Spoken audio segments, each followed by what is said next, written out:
prinsip Al-Quran. Itu salah satu gambaran pendidikan yang diberikan oleh Allah Subhanahu wa Ta'ala. Sehingga waktu Nabi SAW datang di tengah masyarakat yang penuh dengan penyimpangan-penyimpangan tadi, baik penyimpangan dalam masalah agama, penyimpangan dalam masalah kemanusiaan, dalam masalah sosial, maupun yang lainnya, semua itu bisa dibersihkan. Namun akhlak baik masyarakat jahiliyah hilang atau tidak? Tidak, akhlak baiknya tetap bertahan. Bisa disebutkan contoh akhlak baik masyarakat Arab yang sudah dimiliki oleh mereka sejak zaman jahiliyah. Contohnya apa, Pak? Pemberani. Terus apa lagi? Memuliakan tamu. Masya Allah, kalau ada tamu datang, itu fasilitas yang diberikan, mereka lomba memuliakan tamu. Contoh yang lain. Memuliakan tetangga. Kemudian menyambung silaturahmi. Akhlak-akhlak yang baik ini dimiliki oleh masyarakat jahiliyah. Dan ketika Islam datang, yang pemberani semakin pemberani, yang memuliakan tamu, mereka memuliakan tamu karena itu perintah syariat, yang jujur makin, kecuali kalau forum kajiannya adalah forum kajian yang mengajarkan penyimpangan. Tapi selama forum kajian itu yang disampaikan adalah apa yang menjadi penjelasan Allah dan Rasulnya Sallallahu Alaihi Wasallam, dan sesuai dengan apa yang digariskan oleh para ulama, Anda bisa buktikan hasilnya luar biasa. Ada banyak orang yang kemudian dia dulu mungkin kasar sama orang tuanya, sekarang jadi lembut kepada orang tuanya. Yang dulu berani sama orang tua, sekarang taat kepada orang tua. Bahkan tidak hanya itu, termasuk dalam sebuah keluarga. Saya sering mendapatkan testimoni adanya perubahan yang terjadi pada pasangan suami istri. Terima kasih Pak Ustadz. Dulu istri saya itu galak sekali, plus cerewet. Begitu sekarang dia sudah sering kajian, ikut forum-forum kajian yang isinya mendengarkan Al-Quran dan Sunnah, mulai baik hati, sayang sama anaknya, hormat sama suaminya. Sebagian ibu-ibu juga sama. Suami saya dulu itu orangnya kasar, galak. Sekarang alhamdulillah sudah mulai ngaji, belajar agama, orangnya lembut, halus, malah sekarang mau minta tambah lagi Pak Ustaz. Nambah apa Pak? Baik, itulah perubahan yang terjadi. Sebab orang yang belajar ilmu agama diberikan oleh Allah Subhanahu wa Ta'ala rahmat. Dan dengan bekal rahmat itu, hati seorang hamba jadi semakin lembut, semakin baik. Itu terbukti pada banyak orang. Karena itulah jamaah dilakukan Allah Subhanahu wa Ta'ala. Nabi sallallahu alaihi wasallam dinyatakan oleh Allah dalam Al-Qur'an, "Fabima rahmatin minallahi lintalahu." Disebabkan rahmat dari Allah, engkau bisa bersikap lembut kepada mereka. Dengan bekal rahmat, manusia bisa menjadi apa? Orang yang lembut hatinya. Dan di mana kita bisa dapatkan rahmat itu, jamaah? Di mana kita bisa dapatkan rahmat itu? Di forum pengajian. Dalam sebuah hadis yang sahih, Rasulullah sallallahu alaihi wasallam bersabda, "Majtama'a qaumun fi baitin min buyutillah."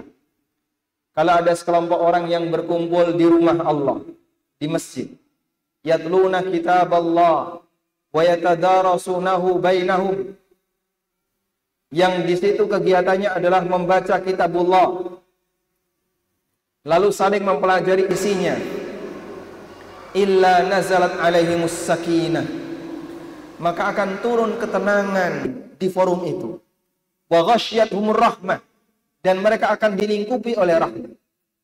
Turun ketenangan. Sehingga kadang ada sebagian orang yang bisa merasa, saya kalau di forum pengajian, duduk di masjid, rasanya adem, ayem, rem. Subhanallah. Itu pengaruh dari apa jemaah? Ketenangan yang diturunkan oleh Allah. Ada yang merem jemaah? Wajar, karena itu efek dari ketenangan. Betul Pak? Maka tolong yang merem ditangani Pak. Ini bukan tempat untuk istirahat, ini tempat untuk ngaji. Wa ghasyiyatuhumur rahmah. Mereka juga dilingkupi dengan rahmat. Dan rahmat itu bisa jadi kita bawa pulang sampai masuk ke dalam rumah kita. Makanya walhamdulillah dalam forum kajian, meskipun jumlah pesertanya ribuan, satu contoh misalnya kajian yang pernah diselenggarakan di Masjid Istiqlal ya, yang waktu itu dihadiri oleh Syekh Dr. Abdul Razak bin Abdul Muhsin Al-Badr. Istiqlal itu penuh Pak. Berapa kira-kira? Mungkin kapasitasnya bisa menampung 10.000 jamaah. Namun Masya Allah, nggak ada Pak, gas air mata itu nggak ada. Nggak ada gas air mata, nggak ada saling rebutan.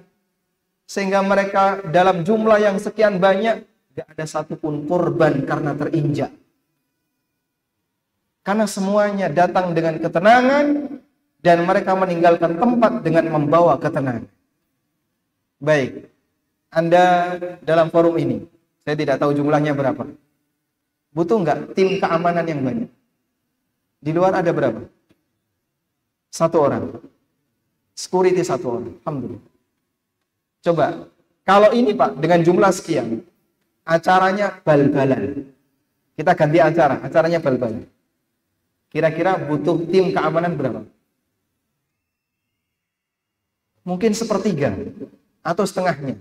Sehingga kalau jumlahnya di sini ada 300, berarti tim keamanannya minimal 100. 1/3 atau sekian persen.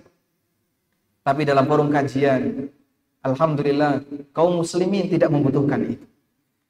Karena kita datang dengan ketenangan dan kita pulang membawa ketenangan.